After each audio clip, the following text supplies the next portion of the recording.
علم نور ہے،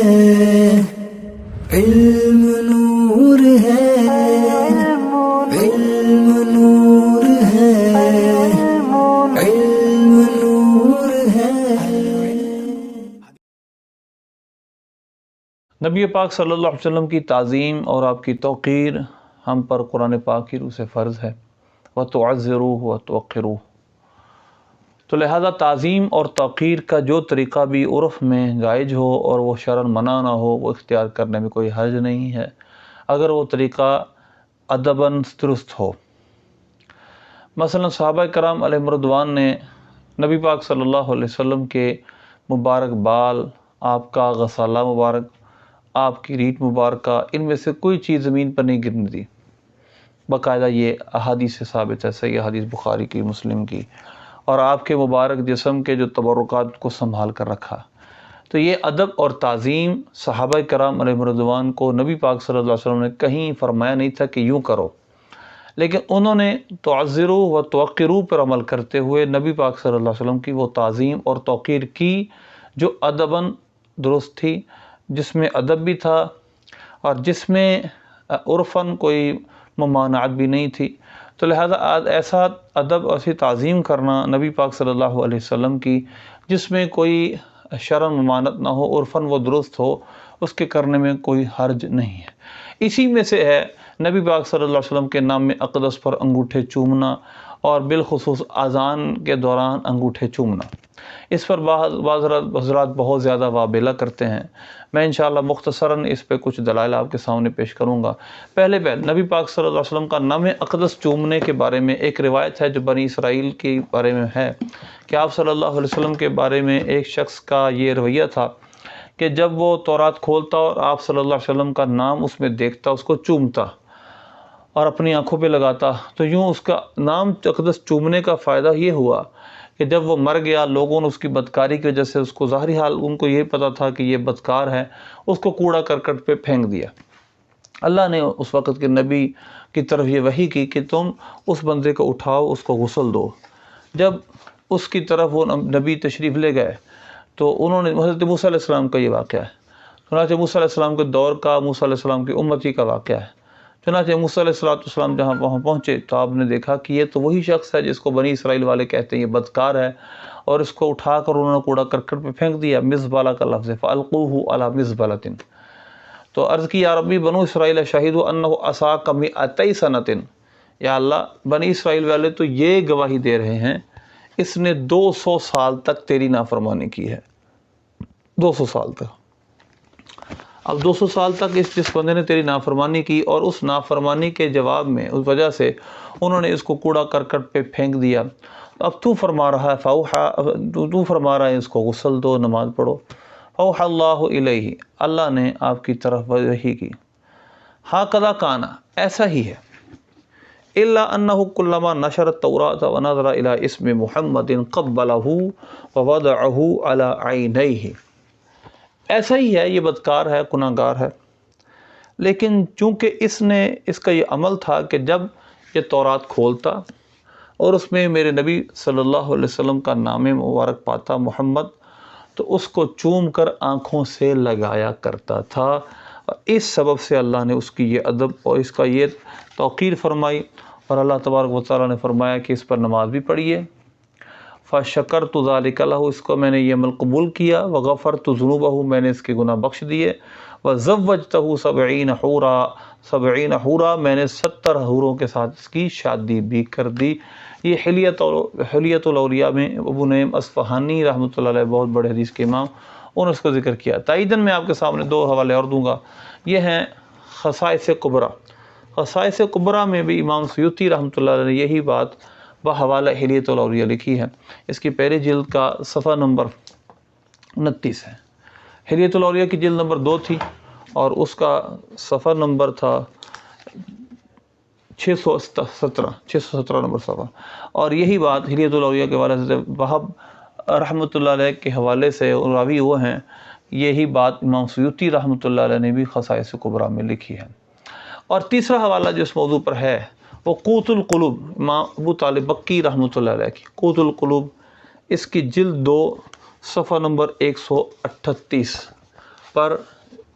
امام ابو طالب مکی رحمۃ اللہ علیہ عارف باللہ، بہت بڑے صوفی بزرگ بھی ہیں اور عالم بھی ہیں،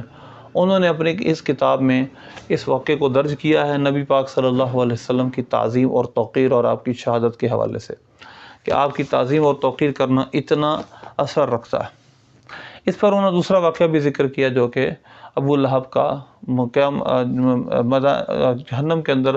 کچھ انگلی سے ملنا ہے۔ تو لہٰذا اس سے پتہ چلا نبی پاک صلی اللہ علیہ وسلم کی تعظیم اور توقیر اور آپ کا ادب بجا لانا یہ اللہ تبارک و تعالیٰ کو بہت پسند ہے۔ اس کے بعد جو اگلی بحث ہے کہ انگوٹھے چومنے کا ثبوت کہاں سے ہے۔ انگوٹھے چومنے کے حوالے سے چند حوالے میں آپ کے سامنے پیش کرتا ہوں۔ جلالین کا حاشیہ ہے اور اس کے بعد میں چند حوالے اور بھی آپ کے سامنے پیش کروں گا۔ ان اللہ و ملائکتہ یصلون علی النبی یا ایھا الذین آمنوا صلوا علیہ وسلموا تسلیما صلی اللہ علی محمد صلی اللہ علیہ وسلم۔ اس آیت درود کے تحت جو اس کا عربی حاشیہ ہے اس کے اندر یہ بات لکھی ہے کہ نبی پاک صلی اللہ علیہ وسلم کا اسم مبارک اذان میں جب آئے اس پر انگوٹھے چومنا اور آنکھوں سے لگانا یہ بالکل درست عمل ہے۔ صدیق اکبر رضی اللہ تعالیٰ عنہ کا یہ معمول تھا، اور میں آپ کو وہ عبارت بھی پڑھ کے سناتا ہوں۔ عبارت یہ ہے، فرماتے ہیں کہ درود اور سلام کی کچھ جگہ ومنها ان یصلی عند اسم الشریف فی الاذان، پہلا ایک جگہ ان میں سے یہ ہے کہ نماز میں اذان میں نبی پاک صلی اللہ علیہ وسلم کا اسم شریف سننا اور اس وقت کیا کرنا، اس کو آنکھوں سے لگانا۔ اور مستحب اعلم انہ یستحب قال عند السماع الاولى من الشہادۃ الثانیہ،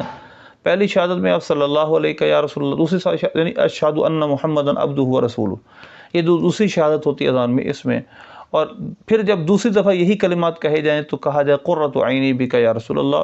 پھر کہا جائے اللہ متعنی بالسمع والبصر بعد وضع ظفر الابہامین علی العینین، کہ بعد اس کے کہ اپنے انگوٹھے چوم کر اس کو آنکھوں سے لگایا جائے۔ فإنہ صلی اللہ علیہ وسلم قائد لہ الی الجنۃ، اس کے نبی پاک صلی اللہ علیہ وسلم جنت کی طرف قائد ہوں۔ اس کے بعد ابو طالب مکی رحمۃ اللہ علیہ کا جو میں نے ابھی آپ کے سامنے کتاب قوت القلوب رکھی تھی، اسی کا حوالہ دیتے ہوئے آگے مزید لکھتے ہیں، فرماتے ہیں حضرت امام ابو طالب محمد بن علی مکی رفع اللہ درجتہ در قوت القلوب روایت کرد کہ حضرت امام ابو طالب مکی رحمۃ اللہ علیہ اپنی کتاب قوت القلوب میں روایت کرتے ہیں از ابن عیینہ سے کہ حضرت پیغمبر علیہ السلام بمسجد درآمد و ابو بکر رضی اللہ تعالیٰ عنہ ظفر ابہامین چشم خود را مسا کرد، نبی پاک صلی اللہ علیہ وسلم مسجد میں تشریف لائے، حضرت ابوبکر صدیق رضی اللہ تعالیٰ عنہ نے اپنی آنکھوں پہ یوں ہی مسا کیا، یعنی آنکھوں پہ انگوٹھے چوم کر لگائے اور کہا قرۃ عینی بکا یا رسول اللہ۔ اور چوں بلال رضی اللہ تعالیٰ از اذان فراغتے، جب حضرت بلال رضی اللہ تعالیٰ اذان سے فارغ ہوئے، حضرت رسول اللہ صلی اللہ علیہ وسلم فرمود، سرکار نے ارشاد فرمایا کہ ابا بکر ہر کے بگوید آنچ تو گفتی، اے ابو بکر جو تو نے کہا ہے، اگر جو بھی کوئی یہ کہے از روئے شوق بلقائے من، مجھ سے ملاقات کے شوق کی وجہ سے، و بکنت آنچ تو کر دی، اور جو تو نے کیا ہے وہی کرے، خدا درگزر و گناہان و ویرا آنچ باشد نو و کنہا خطا و عمد و نہان و آشکارا، کہ وہ جس طرح کے بھی اس کے گناہ ہوں گے، خواہ وہ نو ہو، کنہا ہو، نئے ہو، پرانے ہو، خواہ وہ خطان ہو، عمدن ہو، نہا ہو، اشکارا ہوں، چھپے ہوں، ظاہر ہوں، اللہ ہر طرح کے گناہ اس کے معاف فرما دے گا۔ پھر اسی پر امام سخاوی کا حوالہ دیتے ہیں جس کو انشاءاللہ میں بعد میں عرض کروں گا۔ پھر ایک اعتراض کا جواب دیتے ہیں فی شرح الیمانی یکرہ تقبیل ظفرین، ایک کتاب کا حوالہ دیا کہ اس کے اندر لکھا ہے کہ انگوٹھوں کو چوم کر آنکھوں سے لگانا مکروہ ہے۔ پھر اس کا جواب دیتے ہیں لیکن بہرحال یہ درست نہیں ہے، لیس بصحیح انتہا، بلکہ کہتے ہیں فقیر کہتا ہے یہ ابو حشی قد صح من العلماء تجویز الاخذ بالحدیث الضعیف فی العملیات، تو عملیات میں یعنی عمل میں فضائل میں علماء نے حدیث ضعیف پر عمل کو جائز قرار دیا ہے، اور اگرچہ یہ اس کے بارے میں کوئی مرفوع روایت نہیں ہے لیکن پھر بھی موقوف روایت باہر کیف اس بارے میں موجود ہے، اس کی بحث انشاءاللہ بعد میں کرتے ہیں۔ یہی بات صاحب روح البیان نے اسی آیت کے تحت کی ہے، اس کی جلد نمبر 7 صفحہ نمبر 271 پر بالکل یہی ثم الصلاۃ والتسلیمات، بالکل یہ حاشیہ ہے، یہ سارا روح البیان کا ہی ہے، یہ روح البیان کے حوالے سے یہ سارا حاشیہ ہے۔ اسی طرح فتاوی شامی میں بھی امام شامی رحمۃ اللہ علیہ نے، دیکھو آج دیوبندی جو اس بات کا انکار کرتے ہیں ان کو یہ بات دیکھنی چاہیے، وہ اپنے آپ دیکھیں کہ فتاوی شامی کے وہ حوالے بھی دیتے ہیں، فتوی بھی دیتے ہیں۔ اسی فتاوی شامی کی جلد 2 صفحہ نمبر اس کا ہے 68، اس کے اندر یہ واضح طور پر لکھا ہے، مکتبہ امدادیہ اور ہر مکتبے جہاں کی بھی چھپی ہے رد البختار میں یہ سب چیزیں موجود ہیں، اور بالکل یہی ہے صلی اللہ علیہ یا رسول اللہ۔ یستحب یقال عند سماع الاولی من الشہادۃ صلی اللہ علیہ یا رسول اللہ، مستحب یہ ہے کہ جب پہلا شہادت سنی جائے تو صلی اللہ علیہ یا رسول اللہ پڑھ جائے، دوسری شہادت سنی جائے تو قرۃ عین بک یا رسول اللہ کہا جائے، پھر کہا جائے اللہم متعنی بالسمع والبصر بعد وضع ظفر الابہامین علی العینین فانہ صلی اللہ علیہ وسلم قائد له الی الجنۃ۔ یہ ساری عبارت لکھی ہے اور اس میں یہی لکھا ہے انگوٹھے چوم کر آنکھوں سے لگانے کے بعد۔ یہ سب جو ہیں وہ اس میں تھوڑا سا تفصیل سے بیان کیا جا سکتا ہے، لیکن میں ایک حوالے کے طور پہ صرف آپ کو اس کو بیان کر رہا ہوں۔ اسی طرح کیونکہ وقت ہمارے پاس، اگر اس کو تفصیل سے ذکر کریں گے جو ہر کتاب میں ہے تو ہمیں وہ بہت زیادہ وقت درکار ہے۔ اسی طرح طحطاوی شریف، طحطاوی جو نور الازا کی شرح ہے، اس کا صفحہ نمبر 287 ہے، یہی بات ساری کی ساری یہاں لکھی ہے، اور یہ بھی اعتراض لکھا ہے کہ یہ ضعیف ہے، اس کا جواب لکھا ہے کہ علماء نے اس جو فضائل کے اندر وَبِمِثْلِهِ يُعْمَلُ بِالْفَضَائِل، اسی کے مثل روایتوں میں فضائل کے بارے میں عمل کیا جاتا ہے، یعنی فضائل کے بارے میں حدیث ضعیف پر عمل کرنا بالکل درست ہے۔ یہ تھے چند حوالے۔ اب جو آخر میں جس کتاب کا سب سے زیادہ شور ڈالا جاتا ہے اس کے بارے میں، وہ اس کے حوالے میں آپ کے سامنے پیش کر دوں، جس میں یہ کہتے ہیں یہ جعلی حدیث ہے، یہ جعلی روایت ہے، معاذ اللہ اس طرح کی باتیں کی جاتی۔ یہ میرے سامنے مقاصد حسن ہے۔ امام سخاوی رحمۃ اللہ علیہ نے یہ ساری بحث کی ہے، اور میں آپ کے سامنے یہ ڈسکلوز کرتا ہوں، یعنی اس کو میں سراسر تھوڑا سا کھول کے بیان کرتا ہوں کہ انہوں نے تفصیل سے اس پہ بات کی ہے، پورے ایک صفحے سے زیادہ، کہ آنکھوں پہ انگوٹھے چوم کر لگانا، اس کے بارے میں روایتیں ذکر کی ہیں۔ ذکرہ الدیلمی فی الفردوس من حدیث ابوبکر صدیق انہ لما سمع قول المؤذن، انہوں نے صدیق اکبر رضی اللہ عنہ کی پہلی بات اسی لکھی، من فعل مثل ما فعل خلیلی قد حلت علیہ الشفاعۃ ولا یصح، لفظ ہے ولا یصح۔ اب یہ جو بولتے جعلی فلاں ٹمکاں موضوع، پہلے یہ لفظ دیکھ لیں، انہوں نے کہا کیا لا یصح، لا یصح سے کیا ذوف لازم آتا ہے، موضوع ہونا لازم آتا ہے، کیا لازم آتا ہے؟ جو علماء اس بارے میں محدثین ہیں، جو حدیث کا علم رکھنے والے، اصول حدیث کو جانتے ہیں، وہ جانتے ہیں لا یصح کہنے سے حدیث کا ذوف لازم نہیں آتا، بلکہ اس کے نیچے 3 درجے اور آتے ہیں، ایک حسن لغیری، حسن لذاتی، صحیح لغیری، حسن لذاتی، حسن لغیری، یہ 3 درجے، اور چوتھا درجہ ذوف کا، اور یہ 7 درجے بلکہ ذوف سے بھی گرا کر اس روایت کو یہ ثابت کرتے یہ موضوع ہے، حالانکہ کسی نے اس کو موضوع کہا ہی نہیں، جتنے محدثین ہیں۔ اس کے بعد انہوں نے بہت ساری روایتیں بیان کی ہیں، مثلا ایک روایت یہ بیان کی کہ مرحبا بحبیبی وقرۃ عینی محمد ابن عبداللہ ثم یقبل ابہامیہ وجعلہما عینیہ لم یربد ابدا۔ ایک اور لکھا ہے کہ جو یہ کہے گا مرحبا بحبیبی وقرۃ عینی محمد ابن عبداللہ، پھر وہ یہ کہہ کر انگوٹھے چومے، اس کی آنکھیں کبھی درد نہیں کریں گی۔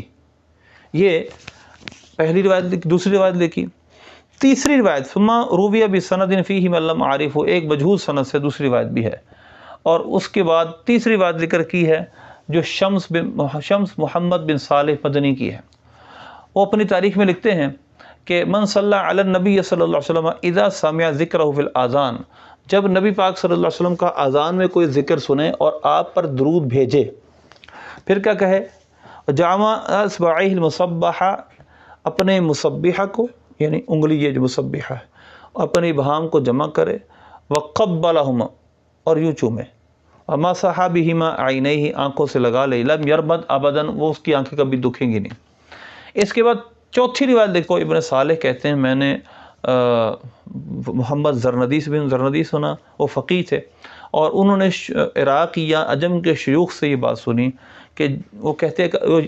یوں کہا کرتے تھے جب نام اقدس کو سنتے صلی اللہ علیہ یا سیدی یا رسول اللہ یا حبیبی یا حبیب قلبی یا نور بصری یا قرۃ عینی، اور اس کے وہ کہتے ہیں کہ ان کی وہ جو کہنے والے ہیں انہوں نے کہا میری آنکھیں کبھی نہیں دکھی۔ اس کے بعد اگلی بات ابن صالح سے کہتے ہیں، ابن صالح جو راوی، انا وللہ الحمد والشکر مذ سمعت منہما استعملتہ، جب سے میں نے اس کو سنا، میں نے اس کو استعمال کیا، میں نے اس وظیفے پہ عمل کیا، میری آنکھیں کبھی نہیں دکھی، فلم تربت عینی وارجو ان عافیتہما تدوم انی اصلی من العمی انشاءاللہ، اور میری امید ہے کہ یہ عافیت سے رہیں گی اور میں اندھا ہونے سے سلامت رہوں گا، بچا رہوں گا۔ اس کے بعد اگلی بات ایک واقعہ، یعنی امام حسن مجتبی رضی اللہ تعالیٰ عنہ سے بھی ایک روایت ذکر کی ہے، من قال حین اسم المؤذن یقول اشہد ان محمد رسول اللہ مرحبا بحبیبی وقرۃ عینی محمد رسول اللہ، یہ کہے وَيُقَبِّلْ إِبْهَامَيْهِ وَيَجْعَلْهُمَا عَلَىٰ عَيْنَيْهِ لَمْ يَعُمْ وَلَمْ يَرْمُدْ، نہ اندھا ہوگا نہ کبھی آنکھیں دکھیں گی جو اذان کے دوران انگوٹھے چومے گا۔ یہ امام حسن کے حوالے سے بھی روایت لکھی ہے۔ اب آ جائیں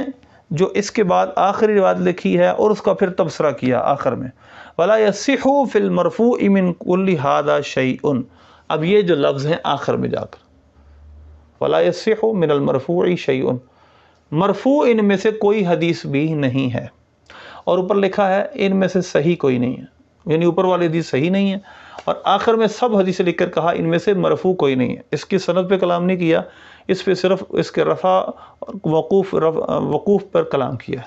اب آ جائیں جی دو اصطلاحوں کی ہم ذرا مختصر وضاحت سنتے ہیں۔ نمبر ایک، ولا یصح کا مطلب میں نے عرض کیا کہ لا یصح کا مطلب قطعا ضعیف ہونا، چلو ضعیف پر تنزل آ جائیں، ضعیف مان لیں، لیکن موضوع ہونا نہیں ہے۔ اور آخر میں چلے جائیں، ولا یصح فی المرفوع من کل ھذا شیء، ان میں سے کوئی شے مرفوع ہونے کے طور پہ ثابت نہیں ہے۔ مرفوع ہوتی ہے نبی پاک صلی اللہ علیہ وسلم کا قول، فعل، تقریر،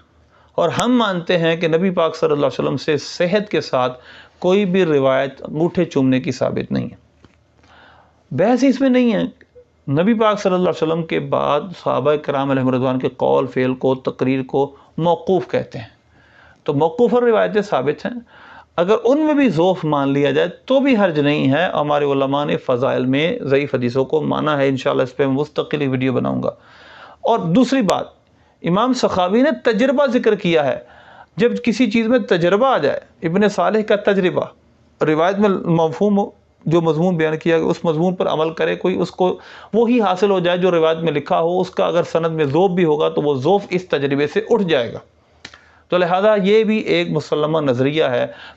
پرانے محدثین کا، اب تو وہابیہ زمانہ ظاہر ہے، ان کا تو اپنے سارے نظریات ہیں، جس طرح اپنے مذہب کو ثابت کرنا چاہیں کر سکتے ہیں، یعنی ایک کچھ کسی بھی اصول کا انکار کر سکتے ہیں، کسی اصول کو ثابت کر سکتے ہیں، جس طرح ان روایتوں کے جعلی کہتے ہیں، موضوع کہتے ہیں۔ حالانکہ ان محدثین میں امام سخاوی کے حوالے سے لکھا کہ مقاصد حسنہ میں انہوں نے اس حدیثوں کو موضوع کہا، حالانکہ موضوع نہیں کہا، من گھڑت نہیں کہا۔ پھر انہوں نے ایک اور بات، ان کا علامہ شوکانی اس نے کہا جی کہ مقاصد حسنہ میں امام جو سخاوی انہوں نے موضوع روایتیں جمع کی ہیں، حالانکہ یہ سفید جھوٹ ہے۔ اعلیٰ حضرت نے فرمایا، علامہ شوکانی نے کاش اس کتاب کو کھول کے دیکھا ہوتا تو یہ بات نہ کہتا، کیونکہ اس کی جو روایت نمبر 4 ہے، روایت نمبر 4 ہے آیت المنافق ثلاث، منافق کی 3 نشانی، اذا حدث کذب، اذا وعد اخلف، اذا اؤتمن خان۔ تو یہ 4 نمبر جو روایت ہے اسی مقاصد حسنہ کی، یہ صحیح بخاری اور صحیح مسلم کی حدیث ہے، تو کیا یہ بھی موضوع ہے؟ نہیں، انہوں نے صرف اس میں لکھا کیا ہے، المقاصد الحسنہ بیان کثیر من الاحادیث المشتہرۃ علی الالسنہ، زبانوں پر جو مشہور روایتیں ہیں ان کے بیان میں، اور مشہور روایتیں موضوع بھی ہو سکتی ہیں، صحیح بھی ہو سکتی ہیں، ضعیف بھی ہو سکتی ہیں۔ انہوں نے یہ التزام نہیں کیا کہ اس میں صرف موضوع روایت ہوں گی، وگرنہ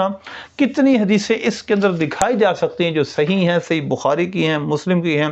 اور انہوں نے اپنی اس کتاب میں لکھی ہیں۔ تو انتہائی بڑا جھوٹ ہے کہ انہوں نے اپنی مقاصد حسنہ کے اندر صرف موضوع روایتوں کو ذکر کیا، ایسا نہیں ہے، انہوں نے مشہور حدیثوں کو ذکر کیا ہے۔ ان مشہور روایتوں میں انگوٹھے چومنے کی روایت بھی ہے، اس سے پتہ چلا انگوٹھے چومنے کی روایتوں کو تلقی بالقبول حاصل ہے، اس امت کے اکثر علماء نے اس کو قبول کیا ہے، جس طرح بخاری کے متعلق اکثر علماء نے یہ قبول کیا کہ یہ کتاب اللہ کے بعد سب سے افضل کتاب ہے۔ اسی طرح کیونکہ بخاری کے متعلق کوئی حدیث تو نہیں ہے کہ کتاب اللہ کے بعد سب سے افضل ہے، جبکہ انگوٹھے چومنے کے متعلق تو حدیثیں ہیں، اگرچہ اس کی صحت میں کلام ہے، موضوع نہیں ان میں، لیکن ضعیف ہیں، لیکن وہ ضعیف جو روایات ہیں ان پر علماء نے عمل کیا ہے، اس کو تلقی بالقبول حاصل ہے۔ لہذا انگوٹھے چومنے کی ان روایتوں کا انکار کرنا اور اس عمل کو بدعت کہنا خود ایک گمراہی ہے، بدعت ہے، ایک نئی بات ہے جو کہ پرانے علماء نے نہیں کہی، جو احادیث میں نہیں آئی۔ حدیث اگرچہ ضعیف ہی کیوں نہ ہو، اگر وہ عملیات کے اندر ہے، فضائل میں، ترغیب میں، ترہیب میں، تو بھی جائز ہے، بلکہ اگر وہ حلال و حرام کے بارے میں بھی ہے تو پھر بھی اس چیز سے بچنا ہی بہتر ہے جس کا حدیث پاک میں حکم دیا گیا ہے۔ اگرچہ حرام وہ نہیں ہوگی اس حدیث سے، لیکن بچنا ہی بہتر ہے۔ اس کو میں تفصیل سے انشاءاللہ حدیث ضعیف پر عمل کہاں تک درست ہے، اور کیونکہ اگر اس چیز کے بارے میں کوئی اور حدیث صحیح حلال کرنے والی نہیں ہے، اس حدیث میں اس کو حرام یا منع کیا گیا، تو بہتر ہے بچا جائے۔ انشاءاللہ اس پر تفصیلی کلام ہوگا کسی دوسری ویڈیو میں۔